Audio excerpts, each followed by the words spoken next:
Hello everyone, welcome back to my channel. स्वागत है आपका मेरे इस यूट्यूब चैनल पे। तो बच्चों, आज हम लोग एक इम्पॉर्टेंट चैप्टर लेके आए हैं। ऐसे तो सारे चैप्टर्स ही इम्पॉर्टेंट है, बट ये भी बहुत ही ज्यादा इम्पॉर्टेंट चैप्टर है क्योंकि ये अकाउंटिंग का बोल सकते हो सबसे इम्पॉर्टेंट टॉपिक है।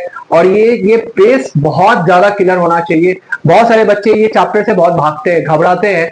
तो ये चैप्टर आपको बहुत ही क्लियरली अच्छे से समझना पड़ेगा। इसका कॉन्सेप्ट को समझना पड़ेगा, कैसे कैलकुलेट किया जाता है, वैल्यू कैसे निकाला जाता है।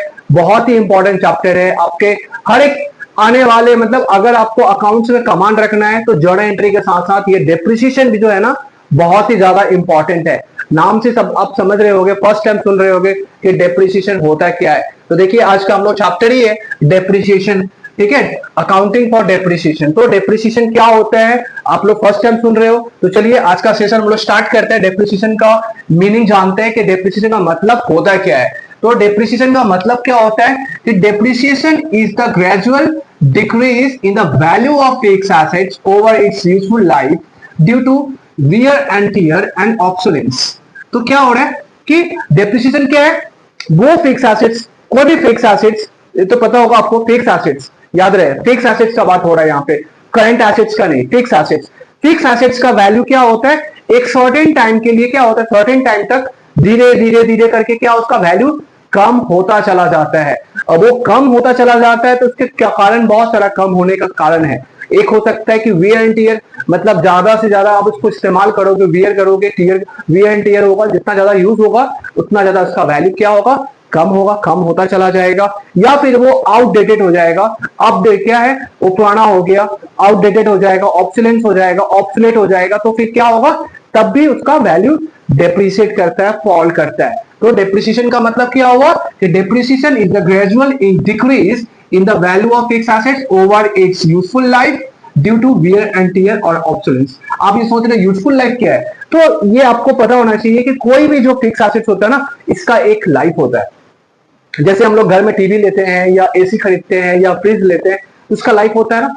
जैसे हम लोग अनुमान लगाते हैं कि चलो ये 5 साल चलेगा, ये 10 साल चलेगा, या फिर ये 2 साल का उसका लाइफ है। 2 साल के बाद अगर आप ज्यादा उसको सर्विसिंग दोगे, अच्छा से रखोगे, केयर टेक करोगे, तो वो आगे जाएगा। बट ऐसे नॉर्मली क्या होता है कि हाँ ये 5 साल का लाइफ होगा, ये 10 साल का लाइफ होगा। तो उसी तरह से फिक्स एसेट्स का क्या होता है, उसका एक यूजफुल लाइफ होता है कि इतना दिन तक या इतने सालों तक वो प्रोडक्शन करेगा, वो आपको प्रोडक्शन करने में, इनकम जनरेट करने में हेल्प करेगा। तो इसका एक यूजफुल लाइफ है। यूजफुल लाइफ तक जाते जाते क्या होता है, इसका पूरा वैल्यू क्या हो जाता है, जीरो हो जाता है, या फिर बोल सकते हो नील हो जाता है। ठीक है बच्चों, तो ये हम लोग का डेप्रिसिएशन का मतलब है।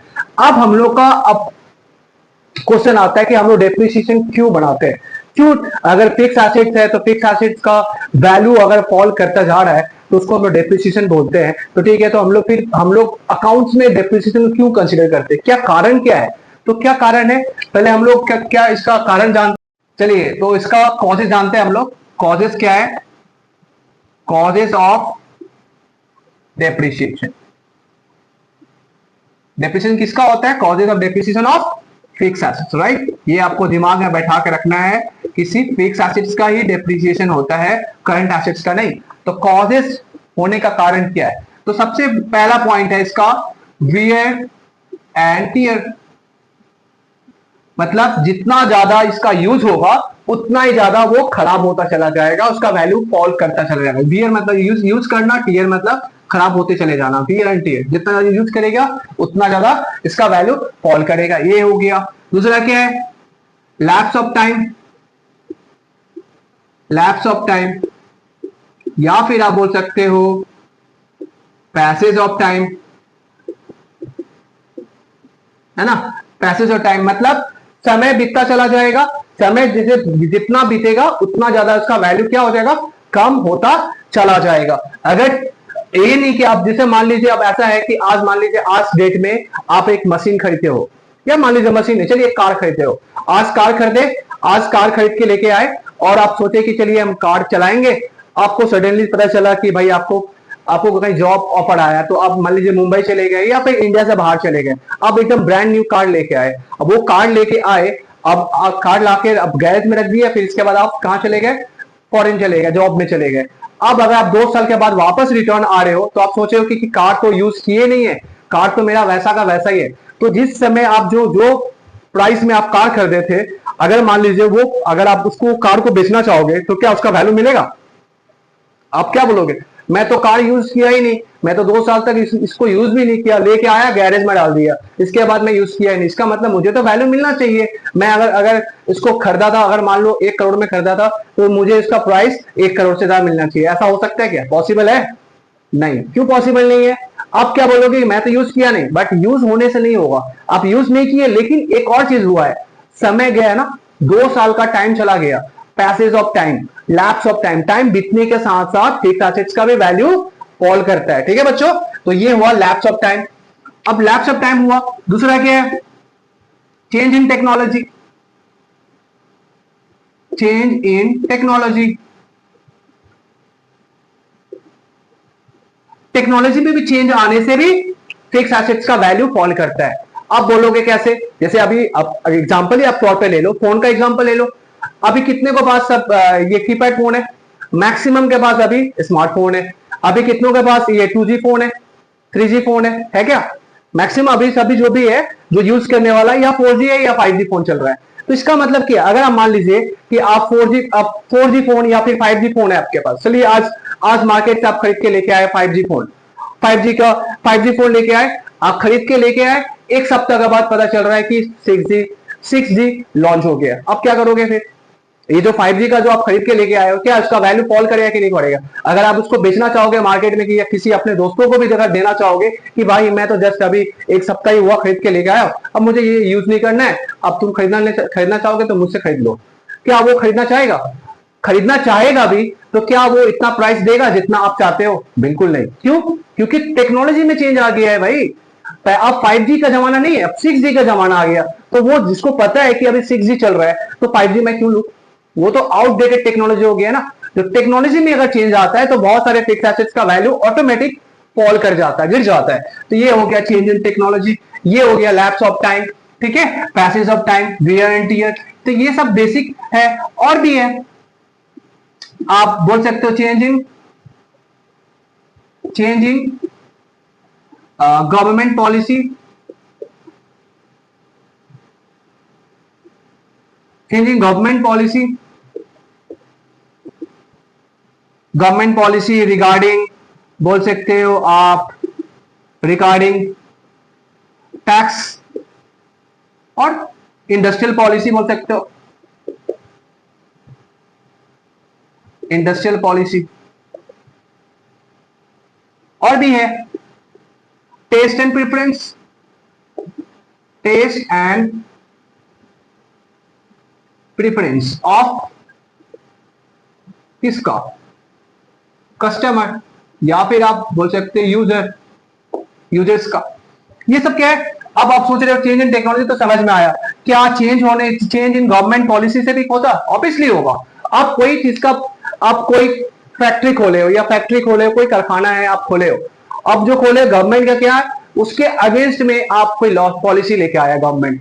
अगर आप जो फैक्ट्री खोले हो उसके अगेंस्ट में अगर वो पॉलिसी लेके आया होगा, तो वो आपका जो फैक्ट्री है, प्लांट है, उसका तो वैल्यू ऑटोमेटिक फॉल कर जाएगा, वो डिप्रिशिएट हो जाएगा, है ना। कुछ ऐसा लॉ लेके आया, जैसे कार का भी एग्जांपल सुनते होंगे कि भाई 10 इयर्स का लाइफ है, 10 इयर्स के बाद सारे जो भी गाड़ी है सब क्या हो जा रहा है, सब स्क्रैप हो जा रहा है, सबको रद्दी का भाव में आपको बेचना पड़ रहा है, लोहा का रेट में आपको बेचना पड़ रहा है। तो ये सब क्या, गवर्नमेंट का पॉलिसी अगर वो एसेट्स के फेवर में होगा तो उसका वैल्यू बढ़ेगा, अदरवाइज उसका वैल्यू क्या होगा, फॉल ही करेगा। ठीक है, समझ रहे हो बच्चों। इसके अलावा taste and preference of customers, तो कस्टमर का टेस्ट एंड प्रेफरेंस भी बहुत मैटर करता है। अगर कोई भी प्रोडक्ट आप खरीद रहे हो, कोई भी फिक्स एसेट खरीद रहे हो, और वो फिक्स एसेट्स के फेवर में अगर कस्टमर का टेस्ट होगा, प्रेफरेंस होगा, उसको प्रायोरिटीज देता होगा, तो ही इसका वैल्यू बढ़ेगा, अदरवाइज इसका वैल्यू क्या हो जाएगा, फॉल करता चला जाएगा। तो ये कस्टमर का टेस्ट और प्रेफरेंस के ऊपर फिक्स एसेट्स का वैल्यू डिपेंड करता है। ये अगर ये फेवर में नहीं रहेगा तो उसका वैल्यू क्या हो जाएगा, फॉल कर जाएगा। तो ये सारे कॉजेस है जिसके वजह से डेप्रिसिएशन होता है फिक्स एसेट्स का। ठीक है बच्चों, तो ये हम लोग का इसका कॉजेस जाने। अब हम लोग जानते हैं कि अकाउंट में डेप्रिसिएशन का चार्ज करने का कारण क्या है, नीड फॉर डेप्रिसिएशन, ये हम लोग जानेंगे। ठीक है बच्चों, चलिए नीड फॉर डेप्रिसिएशन लेते हैं हम लोग। Need for charging of depreciation. ये जानते हैं। इसमें सबसे बड़ा कारण यह है कि डेप्रिसिएशन हम लोग बुक्स ऑफ अकाउंट में इसलिए दिखाते हैं to know the actual profit और लॉस। हम लोग क्या करते हैं, एक्चुअल प्रॉफिट और लॉस जानने के लिए हम लोग डेप्रिसिएशन चार्ज करते हैं। अगर हम लोग डेप्रिसिएशन अगर चार्ज नहीं करते हैं बुक्स ऑफ अकाउंट में, तो कोई भी क्या होगा, हम लोग को जो प्रॉफिट और लॉस अकाउंट जो हम लोग 11 में बनाए होंगे, जो प्रॉफिट और लॉस अकाउंट हम लोग बनाते हैं, तो अगर फिक्स एसेट्स का डेप्रिसिएशन चार्ज नहीं करेंगे ना, वो एक्सपेंसेस के तौर पे नहीं दिखाएंगे या फिर लॉस के तौर पे नहीं दिखाएंगे, तो क्या होगा, नेट प्रॉफिट आपका क्या होगा, नेट प्रॉफिट बड़ा होगा, राइट। मतलब वो आपका रियल प्रॉफिट नहीं है, वो गलत प्रॉफिट दिखा रहा है, मतलब आपका ओवर एस्टिमेटेड प्रॉफिट हो गया है, तो वो एक्चुअल प्रॉफिट नहीं है, जिससे क्या होगा, आपको फ्यूचर में प्रॉब्लम होगा। आपको लग रहा है कितना का प्रॉफिट है, लेकिन सही मायने में प्रॉफिट तो उतना है नहीं, आप गलत दिखा रहे हो प्रॉफिट। तो ये सबसे बड़ा कारण है। तो अगर नहीं दिखाओगे तो आप एक्चुअल प्रॉफिट नहीं जान पाओगे, आपका बिजनेस का एक्चुअल प्रॉफिट कितना है। ये हो गया। दूसरा क्या है, दूसरा ये आपका आता है cost of production. Cost of production, क्योंकि कॉस्ट ऑफ प्रोडक्शन में भी डेप्रिसिएशन इंक्लूड किया जाता है। अगर आप डेप्रिसिएशन चार्ज अगर नहीं करोगे नहीं फिक्स एसेट्स के ऊपर, तो आपका जो है जो प्रॉफिट क्या है, अनइवन हो जाएगा, मतलब सही नहीं रहेगा, गड़बड़ रहेगा। वो अगर ऊपर नीचे रहेगा तो मतलब आपका वही बात हो गया कि आपका एक्चुअल प्रॉफिट जानने में प्रॉब्लम होगा। तो हम लोग का ये चार्ज करने का पीछे वही है कि हम लोग एक्चुअल प्रॉफिट जानना, कॉस्ट ऑफ प्रोडक्शन रियल जानने के लिए, या फिर आपका एक और चीज है ये टैक्स पॉलिसी। टैक्स पॉलिसी, अब ये बोलो टैक्स पॉलिसी क्या है, क्यों हम लोग करें टैक्स पॉलिसी, क्योंकि टैक्स पॉलिसी इसलिए बोल रहे हैं क्योंकि ये टैक्स सेविंग करता है। ये टैक्स सेविंग्स करता है। कैसे, अब अगर आप फिक्स एसेट्स का डेप्रिसिएशन अगर आप नहीं दिखाते हो ना, तो डेप्रिसिएशन नहीं दिखाए तो उससे क्या हुआ, आपका प्रॉफिट बढ़ गया होगा। तो प्रॉफिट जो बड़ा होगा, प्रॉफिट वही प्रॉफिट के ऊपर आप टैक्स दोगे। जैसे मान लीजिए कि डेप्रिसिएशन अगर चार्ज करते, सपोज आपका प्रॉफिट आ रहा है 1 लाख, डेप्रिसिएशन बिना चार्ज किए हुए 1 लाख, तो आप 1 लाख के ऊपर टैक्स दोगे, है ना। अगर आप डेप्रिसिएशन चार्ज करते फिक्स एसेट्स के ऊपर और मान लीजिए कि डेप्रिसिएशन आया 10,000 का, तो इसका मतलब कि सही मायने में आपको कितने के ऊपर टैक्स देना चाहिए था, 1 लाख में से 10,000 का डेप्रिसिएशन जाएगा तो प्रॉफिट आपका 90,000 होना चाहिए था।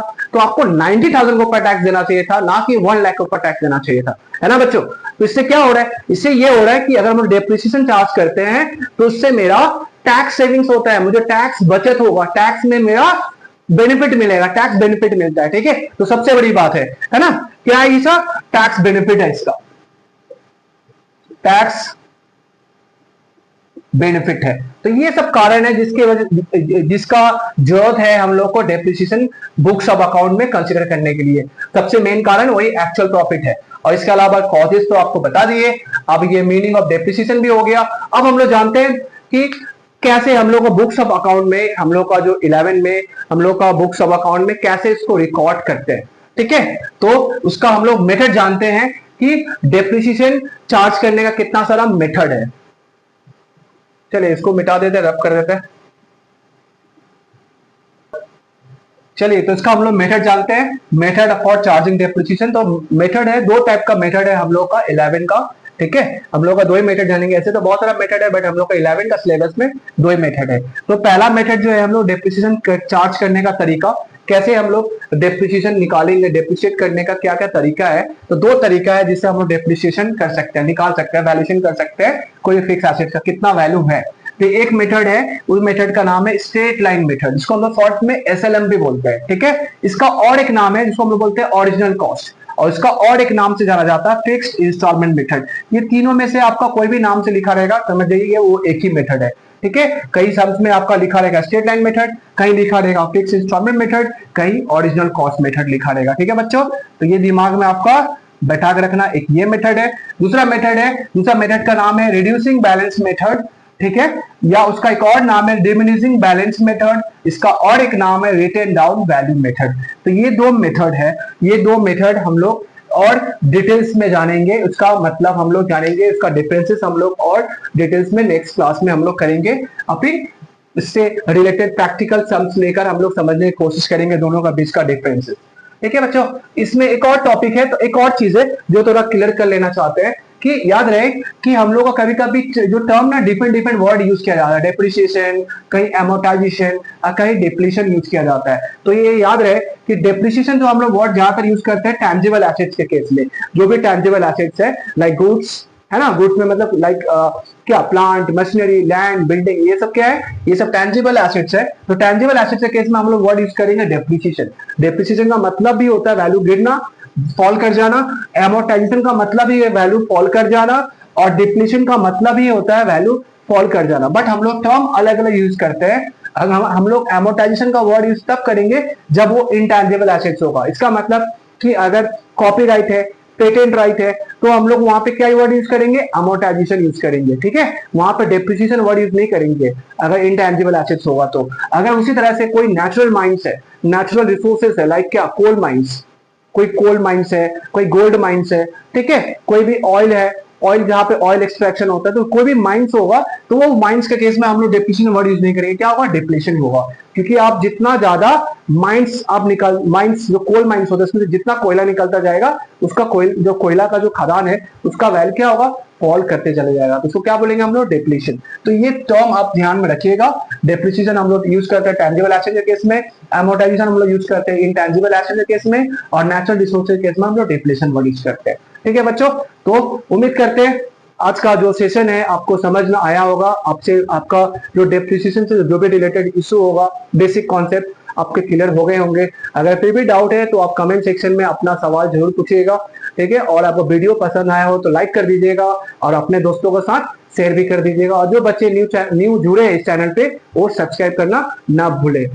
Thank you so much.